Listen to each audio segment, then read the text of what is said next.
Okay, let's get cracking. Thalma's going to join us in a moment. But in the meantime, thanks so much for your films. Amazing. So maybe it'd be good just to start to... why don't we start with the wanking films? Okay, yep. So what made you want to make a film about wanking? The film that I made was called Coming Into the Station, and that's part of a comedy web series. Coming Into the Station was actually inspired by travelling in London and about how there's no sense of personal space when you're travelling through London. I actually wrote that script when I was drunk, and I was on a train, and I always seem to be next to guys that are not having Skype sex actually, but I always seem to be sat next to guys that seem to be FaceTiming their children. So I was thinking quite a lot about lack of personal space in London, and then I was thinking like, what's the most absurd thing that somebody could be doing on a train? I was thinking, well, probably having Skype sex with their girlfriend, but I was also commenting on the invisibility of older women as well. So lots of women tell me that when they get older, they start to feel quite invisible. And so, for example, my mum is 70, and she lived through the Summer of Love, and she's got quite a few stories to tell. So I'm sure lots of women at 70 have popped out a few in their time, you know? Absolutely, and I love it. I love it so joyful as well, the fact that they're kind of having this, they're helping him. Yeah, absolutely. In a way that would never in real life ever happen, that people would be so like, oh, let's support this man. And you've made a lovely rhyme as well. And his girlfriend. Made a chant. A chant about clitoral technique, yeah. Which I hope everyone will bear in mind when they go home. Yeah, very, very British. Okay, and then Jenny, I mean, your film just looked incredible, actually, on the big screen. I'm so used to seeing it on a laptop now that I'd sort of forgotten just how the amazing painterly quality of it. Could you talk a bit about, where that came from? And, I mean, it's stunning when it does that reveal at the end and you see all those different women. Could you just talk a little bit about that whole, how you kind of came to make it in that way? So I started to make Barbecue, and Barbecue is the one, like you said, the painted one with lots of naked ladies doing weird things. So I started making it about a year before the whole Me Too movement, because I felt that there wasn't really any discussion about the effects that sexual harassment or assault can causes to your mental well-being and everyday life. And I found it quite hard to put into words myself, those kind of feelings. So that's why I decided to make the animation and express it in a visual form. Absolutely. That's exactly what I asked. But could you talk a little bit more about the character or the woman that we see through the story, like that choice, the way that you kind of drew the lady? For me, it was quite important that the woman isn't a specific woman, because I wanted it to be relatable to everyone. So that's why the women look very generic and they all look the same, because it is all the same person, but it's also no one at all. And everything in the film, like you were saying in the end, it's looping in a big thing. I was thinking about coping as a circular process where you have to go through it again and again and again. So that's why everything moves in a big circle. Yeah. We're just talking about the films. So you got a lot of laughs for Green Men, Yellow Women. Sorry, You got a lot of laughs in the audience for Green Men, Yellow Women. Yeah. Could you talk about? I mean, it's incredible. We watch that now and we're like, oh, the 70s, wasn't it different back then? But it's obviously, as we were just saying, like Me Too and everything. Your film, coming from so long ago, still has so much resonance today. Could you talk about what inspired you back then to make that film? What inspired me? A lot of green men. That came after. I mean, it was a prophecy. I mean, and now it's about 50 years later. I don't know how long. So all my life I had green men. Could you maybe expand on that? All right, then. What about, let's take this another way. What is, I'm so bad at actors. Is it Cary Grant, Clark Gable? Clark Gable. Have you got the hots for him yourself? No, not at all. But it was a symbolic thing, like the cliche one, the cliche. cliché. Yes, the man that we're all supposed to fancy. Yeah, I never fancied him, but I used him. That's why I put him, because I never fancied him. But I mean, I made other movies after that, and I'm making now. I moved long after that film. I made Stanley. That was something completely different. And then I'm making now a film about a magician that is totally like. But there's a lot of eroticism and a lot of nudity in female bodies in your work, isn't there? That's sort of been a kind of consistent theme with you. Yeah. Do we, so this is from the 70s onwards. Do you think, I'm showing films about wanking and the such like, but do you think it's still quite challenging to see this kind of stuff in film festivals and in more sort of mainstream situations? Yeah, I've been having this conversation with Anna Maguire, actually, who I work with on Pussy Willow. So the voice on the iPad that you heard, that's Anna Maguire, who is the main actress in most of Pussy Willow, but she's actually a writer and director in her own right. Have you seen Constellations that she's just done? Yeah, okay, very good. Right. So she's just done Constellation. She actually won the Screenwriter Award for it in Underwire, but she's been having a little bit of trouble getting into some film festivals with that. There's wanking in it, in case you wondered. There's actual sex in that. I didn't realise fully what it was about to entail. So she invited me to the cast and crew screening, and I was like, sat with a mum, and I was like, oh, okay. And but I'd already directed her orgasm for my own piece. So this was like just the next step. But no, she's been saying that it's been quite remarkable, actually, that people find it quite uncomfortable to see female pleasure through the female lens. Which film did you make? I did Coming Into the Station, which is about having Skype sex on a train. Oh, it was wonderful. And Jez, I invited you here not just because you're a man, but because but because I've seen you talk about women in animation many times, and I know you're a great champion. And so, obviously, you can talk about this from a historical perspective as well. You're obviously doing a lot of work to get women, the kind of the big champions from the animation world, kind of getting them showcased. But could you sort of talk about, do you feel like it's getting easier? Do you think more people are interested? I suppose, certainly that the interest in terms of the story of women in animation and what they contributed, and there's different ways you can kind of look at that in terms of the opportunities that they had in the Second World War, and then a number of women animators who continued in the industry and actually had quite prominent roles, from Joy Batchelor, Vera Lineker, Nancy Hanna, Beryl Stevens. There's a range of them, but I suppose they were still working in that context that they made sort of more independent short films through the studio, but they were often looking to get them within the sort of cinema context. And you have an example of maybe Bob Godfrey doing that and making his sort of sex comedies and getting them in from the sort of late 60s, really, sort of things like Henry 9 to 5, Kama Sutra Rides Again, the kind of unsexy sex comedies, that's the kind of term. And you don't, so people like Vera Lineker, who sort of came up at the same time as him, she did get to make independent short films. She made one called Springtime for Samantha in 1965 that went to Annecy.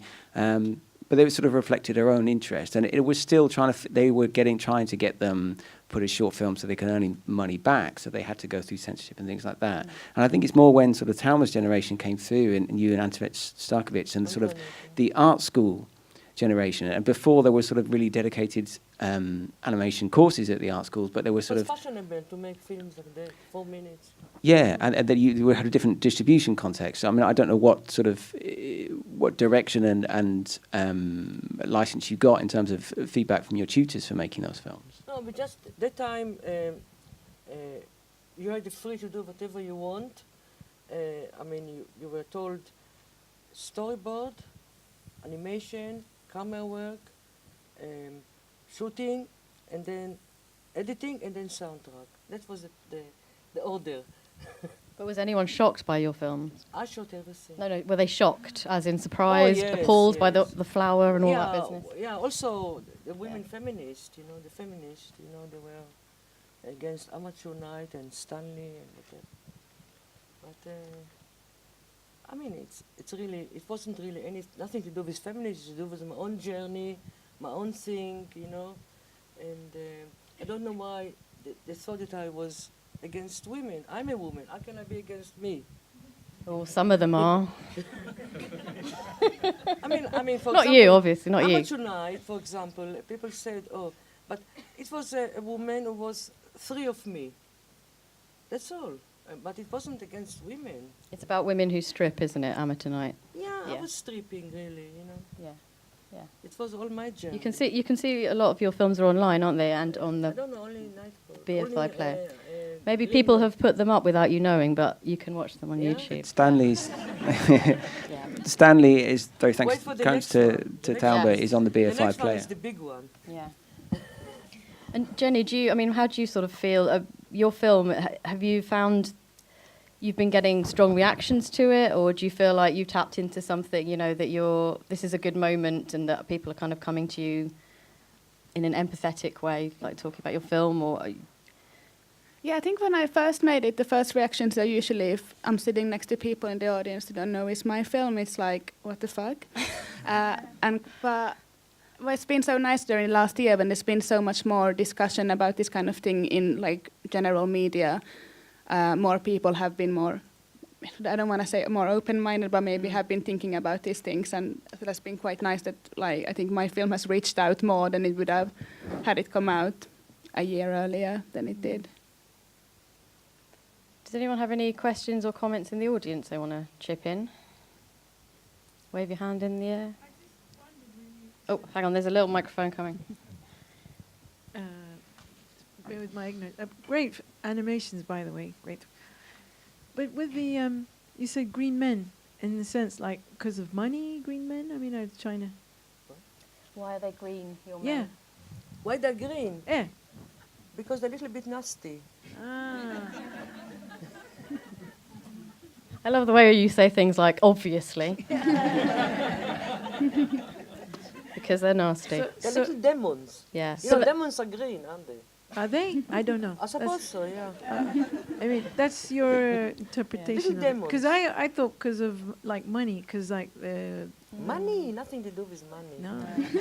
But they're all quite posh, aren't But they? also green is something that grows, that makes you green flowers and green plants, So they're not so bad, really. But you did make But a. they're still green.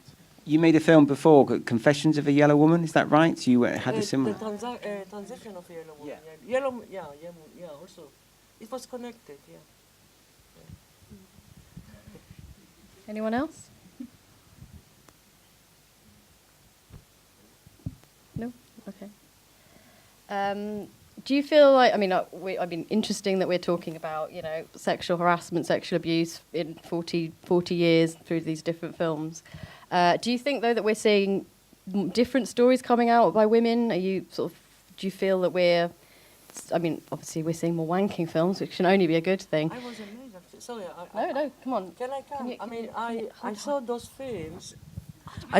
I saw those films, and I was actually amazed by some of them were very, very powerful, and I didn't.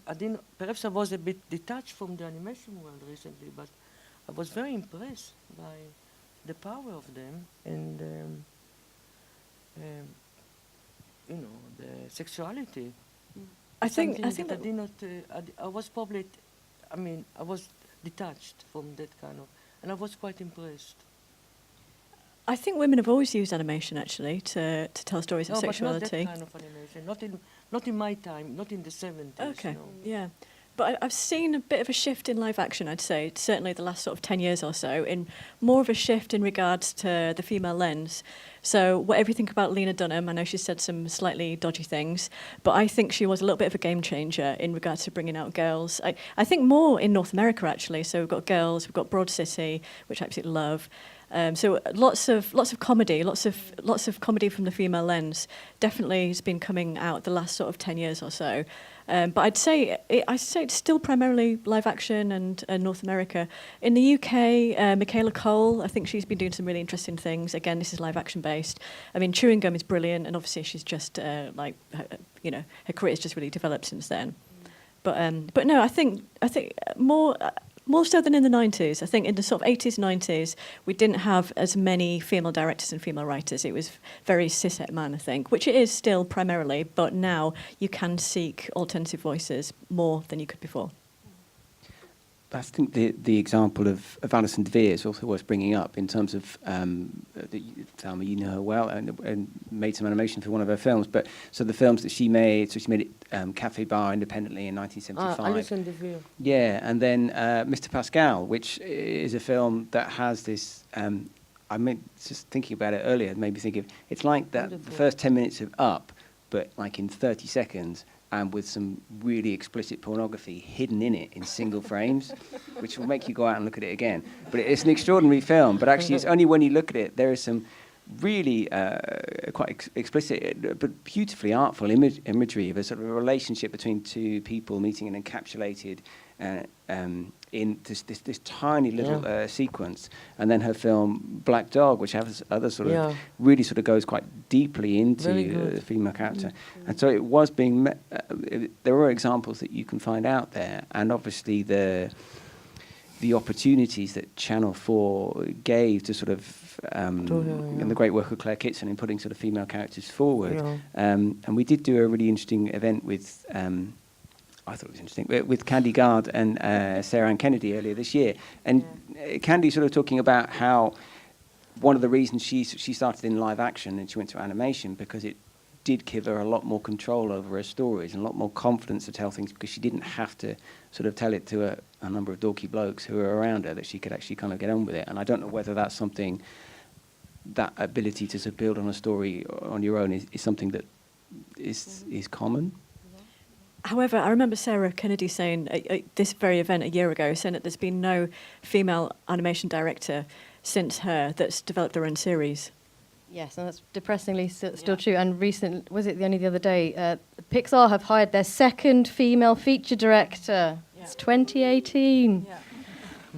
It's really terrifying. But yeah, I mean, and I think, oh God, I forgot my point. Anyway, Jenny, say something interesting.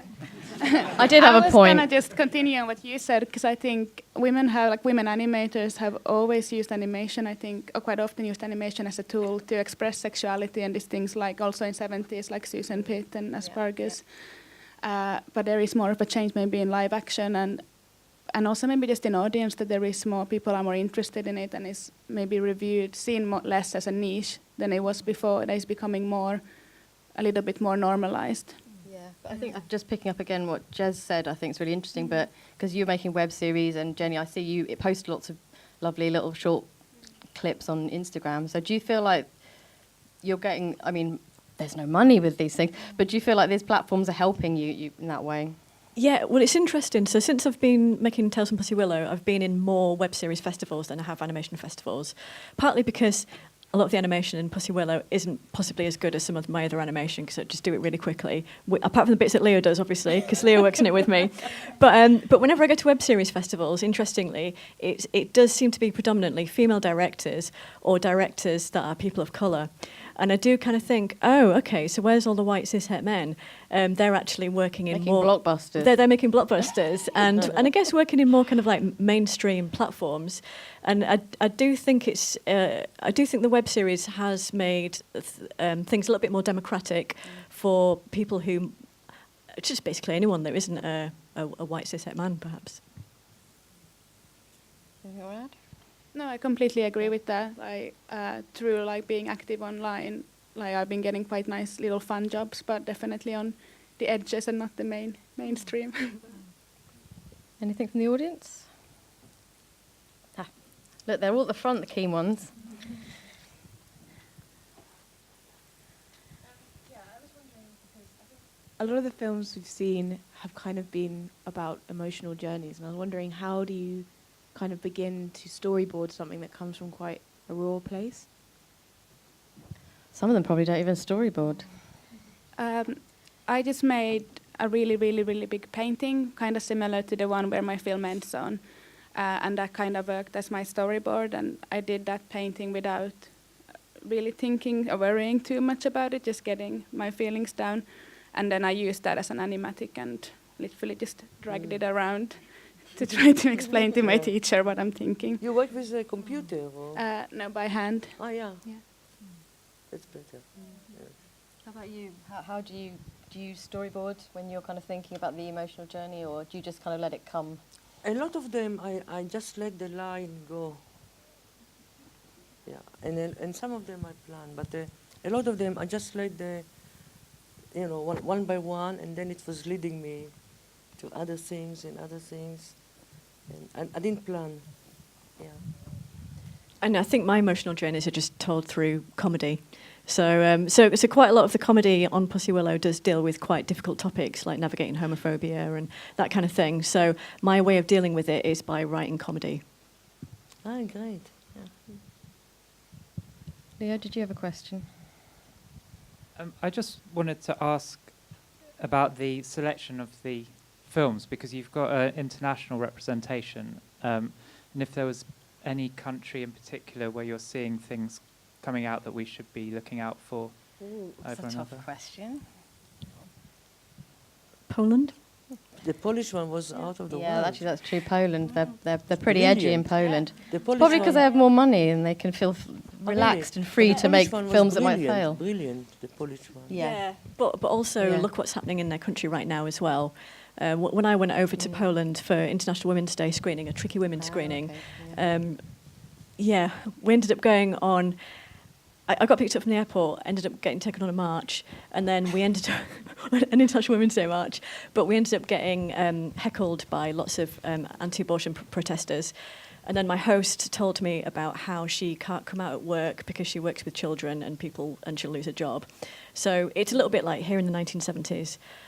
So I think a lot of people are having quite difficult times over there. Quite a lot of women and LGBT people are having a difficult time. And often that can start to influence the kind of films that people make. But no, certainly, there's a lot of bravery. I mean, obviously Pussy was made by Renata. That's a Polish film. Ava, I can never remember her long last surname, but who made To Thine Heart.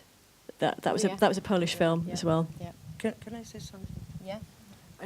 I also want to say that since I made this film, I went into other things. I've been doing drawings in the bookies, for example. 600 drawings in the bookies.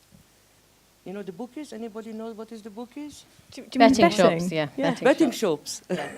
So, I mean, so really, I mean, it's, I wasn't just stuck there. I went everywhere. Yeah. Everywhere. I would also say Japan and Belgium. I've seen some good stuff come out of Belgium. But I was trying to kind of get a variety of countries, but, there is a lot of good stuff out there. Obviously, this was just a selection. I could have obviously put loads more people in there, and more from the UK. Any more questions? Oh, yeah.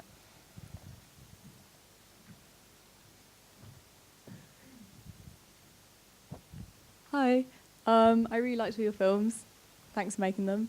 I just wanted to ask about the theme of the whole female figures segment of the animation festival, and it being a lot to do with desire and sex. And that seems to be a theme which comes up a lot in women's sections of larger art forms. And I wanted to know what you thought about that, about the theme of sex and desire being sort of the primary theme that we see in women's art. In the mainstream, I don't know. Shall I answer to start with? She's asking why there's a lot of programs about female sex and desire in arts and animation and film, why that's always like what women making films about. Why? Yeah, I'll start. You can think about it.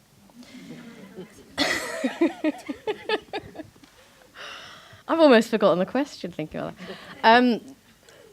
I think maybe it just becomes because you think, maybe we're all just really sex obsessed, like men, and it's like comes as a bit of a shock. Do women think about wanking all the time? Maybe they do. I don't think it would say it was exclusively when there's women's sections. Like if you take something like Tricky Women in Vienna, for instance, I mean, some of their programs, there's a lot of political programs, a lot about work and as well, motherhood, all the, there's so many themes, but I mean, one last year wasn't just about sex. There was a lot of other stuff in there as well. But I just kind of thought this was well, I started off thinking this will be hilarious, and then the more I sort of thought about it and the more I looked at films, I actually ended up taking quite a selection of films where, you know, it's not necessarily a straightforward proposition. It's complicated. It's messy, you know. So for me, I just thought I'm going to go sex this time. If I get to come back again, maybe I'll do it women making films about kittens. I don't know, maybe. Maybe not kittens. I'm not that keen on kittens, actually. So maybe it'd be like Mars bars or time. something, yeah. They were wonderful. Yeah, I mean, in terms of animation, I don't know if female directors always make films about sex and sexuality.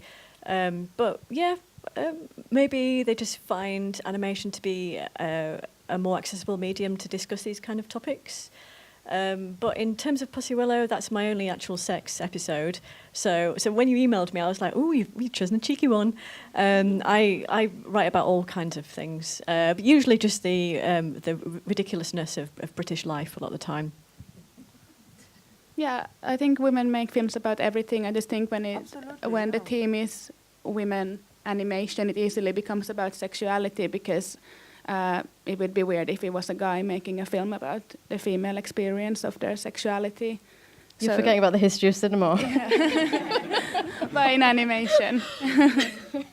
Jez? I suppose there's also that sense that animation is actually very good at visualizing emotions and things that are hard to do in other ways. I'm thinking of, I suppose a good example is actually Ruth Lingford's other film, Little Deaths, where basically everybody's trying to describe what an orgasm is like, and then sort of visualizing that, and it's kind of, well, it's a bit like, and actually sort of trying to actually describe something that is indescribable. And I think sort of that fits into the dirty word of love and emotions and sex and all those kind of things, and that kind of experiential. And actually it takes going into a slightly the kind of control of time and space and movement and colour and going into different realms that animation is so suited to, that actually it does engender that kind of filmmaking. So, or those kind of issues in a filmmaking. So I think there's partly that. It's a way of visualising things that we couldn't visualise in other ways. Or maybe it's because we don't really see it a lot from our own perspective in regards to mainstream We're trying to make cinema. up for time. Maybe we're trying to make up for it, yeah. Because, I mean, often when you see sex depicted on screen, as in like heterosex, it does tend to be a lot of the time from the male perspective. But yeah, maybe I should stop here. We can continue Did you listening have to the bar. anything you want to add? Yeah, what I can say is that I'm making now a film that's nothing to do with sex, but to do with a magician. So I can't be labeled it. I only make sex movies. That's true. You have moved on from the I erotica. make a movie about a magician and the wife and the woman, but it's something very high, spiritual. It's nothing to do. Yeah, there is a little bit of sex in it, but only tiny. Just a little bit. But it's not the main yeah. issue. There's a really great book, which I can't totally remember the title of, Jane Pilling's Animating the Unconscious, is it? Something like that. But Jane Pilling wrote an amazing book, and it's not just about women making films about desire, it's also about men as well, and I would recommend it. It's a very good book. No, Question. sorry. Oh, go on. No, in that particular part, the sex between the magician and the woman creates a huge light that releases animals from cages. So it's very positive. Yeah. Well, we'll hopefully one day see it here. No, very soon. There was a question. Hi, thank you for the films. My question is kind of related. Also, just thinking about the creative and the curatorial choices. There's this phenomenon as the male gaze, which I think has been prevalent in cinematic history, how female bodies are presented on screen, especially nudity, why it's there and how kind of be contextualized. So I wonder, especially for the male panelists here, when animators choose to present the female body in this nude form, how should we perceive it that's not considered inappropriate? And in a way, especially it's relevant for the film called What She Wants. It is also kind of just all about sex and nudity. And me personally, I don't even know how I can perceive it in a way that that feels just for women's rights, their desires, and our long history of feminist movements. Well, short history comparatively. Thank you. So, Jez, could you speak on behalf of all men?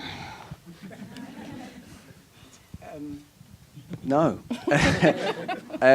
I'm not quite sure I understood the question in terms of in that this was... I mean, it's my fault you're watching lots of nudity. It's not Jez's fault. And those women made those films. So there is a sense of reclamation about your body in making these films. And, you know, you talked about Ruth Lingford's film. That's Ruth. That's exactly what Ruth looks like. And Ruth's made a lot of films where she's in them. It's her face, it's her body. She made an amazing film I saw recently which showed her aging. You know, you sort of have that thing at the end of the film where she turns into this kind of like witchy character. So I think that's very much, I think it's owning what you are, it's owning your body. These are very different to the kind of bodies you see in a lot of animated films. You know, which is something I get very angry about, all the boobs in a lot of films. Mm. You know, you look at Martina's boobs in Egg, it's crazy amount of boobs. She loves boobs. But, you know, it's saggy boobs, long boobs. They're very different to kind of your typical kind of perky lady boobs we get in animation. It's a technical term. Anyone else? I just think that is that thing in terms of as an animator, you are controlling every aspect of the framing and the look of the film in the way that you probably aren't in most live action cinema, because you're not relying on a kind of director of photography and everything and a crew to kind of help your vision. That obviously animators work with assistants, but that kind of the direct connection, particularly in sort of more artisanal forms of animation or student animation, you have such control over every single frame of what's coming out there, for better and for worse, mostly for better, I think, in that it is a way of actually that process of animation and working frame by frame at such a gradual pace is a way of taking a very insular journey into your darkest moments, your most personal moments, if you're brave enough to do it. And that's one of the things that actually, you know, the kind of the bravery of actually bringing some of these stories out and being prepared to share them with the audiences. And I suppose it does sort of tie into the thing of different channels to get content out there and reach audiences means that you don't have to rely on a kind of a commercial marketing system or whatever to get your material out there. You can rely on the sort of the festival circuit, the online materials to actually make intelligent curation and being sensitive to your film and frame it in the right way so that it is understood. And that's hard and it's a challenge, but it's something that I certainly wouldn't ever want to sort of push animators and artists away from those darker moments and those most personal moments. And I'm really grateful for the generosity that so many artists have and sort of laying themselves and their stories bare, because I think they're really important stories to tell. Mm-hmm. Yeah. I'm not sure if this answers what you were asking, but I remember when I made my film, I was thinking quite a lot about the male gaze and how we view if the woman is naked. And my thinking of it was that I can kind of control it if I make it very grotesque, so that the woman can be naked and she is doing sexual acts. But as a viewer, you feel quite uncomfortable because it is grotesque and it is gruesome.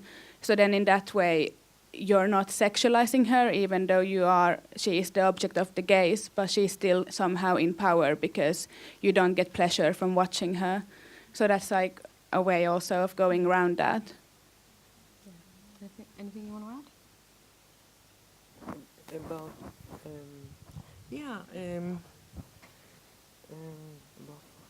Sorry, don't worry. Kate? Still processing. Still processing. Anyone else got any other final thoughts or comments? Or yep, there's one here. Sorry, could you just talk into the microphone? Thank you.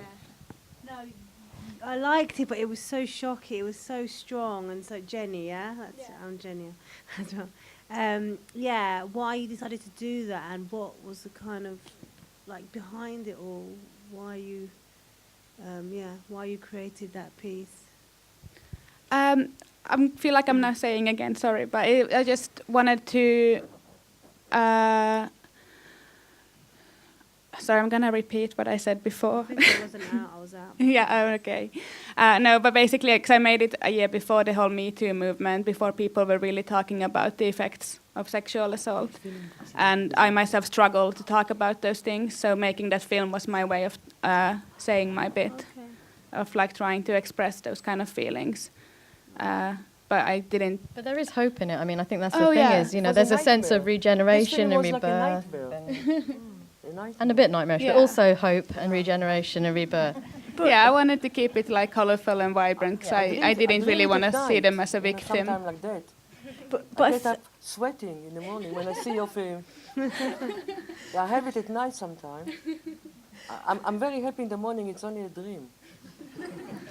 It's not real. But I think artists have often worked through trauma and body issues and such like. For example, Frida Kahlo, after her accident, when she was in recovery, she made quite a lot of paintings about how she felt about her body.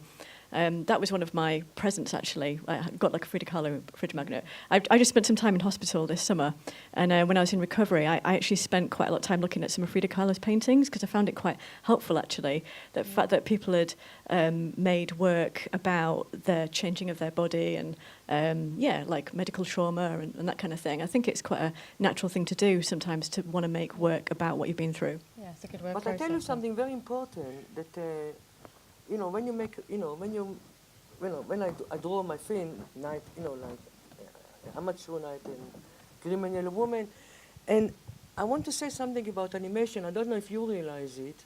It's a very dangerous media, because it's come alive. It's come alive. I mean, I had to leave Criminal Woman, I have to leave Amateur Night, I had to leave all the movies that I made. And because animation is very consuming. Because the power of them becoming, the fact that they exist and they're there, they have their own power. And because they exist, they have power. I don't know, you have to be very careful what you draw. Because I tell you, from my experience, that they do come alive. There's no other way. They're powerful and they're magical, and because they exist, they materialize. And they're dangerous. So if you do something, I mean, I know that my movies, they all came alive, all of them. I think sometimes, though, your films can come alive in a way that you didn't expect. Mm-hmm. So you can sometimes make a piece of work and you think it has some sort of intention, and then it gets picked up and it gets interpreted in a totally different way, and you just got to let it go. So it's like when I made Series 2 of Pussy Willow, the episodes that I thought were going to get picked up on, like the mansplainer, didn't get picked up on as much as like the astronaut. That's the one that everybody always requests. And can I explain what she means by, because I'm her daughter. And so what she means by coming alive is that it actually happened. Like things that happen in the animation, like that she created, it happened in reality. So, but I don't want to go too into depth. But don't like get too deep. She's my daughter, stuff, by the way. Yeah. So that's what she means by come alive. Like ask her afterwards. It's like prophecy. It can become a prophecy. So it's prophecy. Yeah. You need to make more sexy films about good things happening to you, Kate. That's what you need to make. That's clearly the answer here. You have to draw very good things. This is my advice to everybody. Happy ending. No Clark Gable come alive. Not. Have you had any experiences? If I knew this, I will make. If I knew that time in the 70s. That this was what is going to happen, because my life was exactly like that film. So I will make Clark Gable come alive and a happy marriage and everything, But I didn't know the time. This was that. Okay, I think we have to wrap things up. So I'm going to give this moment to all of you to do some shameless promotion. So do you want to go along the line and just talk about what you're up to, what you've got coming out, possibly any BBC television programmes you've been in, that kind of thing? So Jenny, do you want to start? I recently finished my latest film. It's called Live a Little, hopefully coming to festivals next year. I'm also making a little children's TV show that I'm directing and animating for Finnish TV. So you have to learn Swedish or Finnish to watch it. Are you Sweden? Finnish, Swedish. Are you really? Yeah. Okay. So, you should learn Swedish so you can enjoy it fully. Jez? Yes, if you haven't seen Secrets of British Animation, that was on BBC 4 on Sunday, then do. This will be on the iPlayer for a month, and then don't attack me for everything that wasn't in it, because we have to make choices. So please do that. And yeah, that's. Secrets of British Animation. It's on the BBC iPlayer. It went out on 9 o'clock on Monday, and it features some very talented female animators, Joanna Quinn and Emma Calder and Sam Moore. So please do check it out, because I think it's a very nice portrait of them and their work. Yes. I have season 3 of Tales from Pussy Willow, which is in development at the moment. And if you liked the series, you too can own one of these T-shirts, which is a line from one of the new episodes.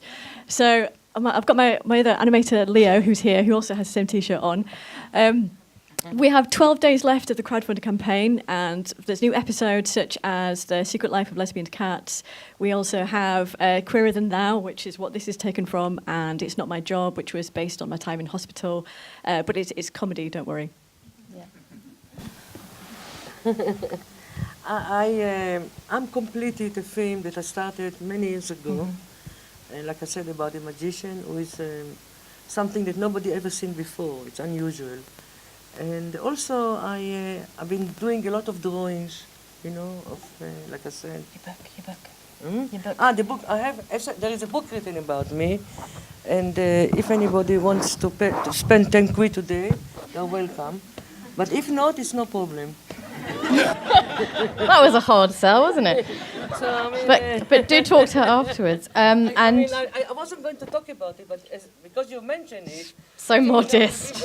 She has books on her, buy books. If anybody wants, there is a book here that was written about me. If you want to know more, and I can sign to you, but only if you give me a tenner. Otherwise, I can't give you. This is fair enough.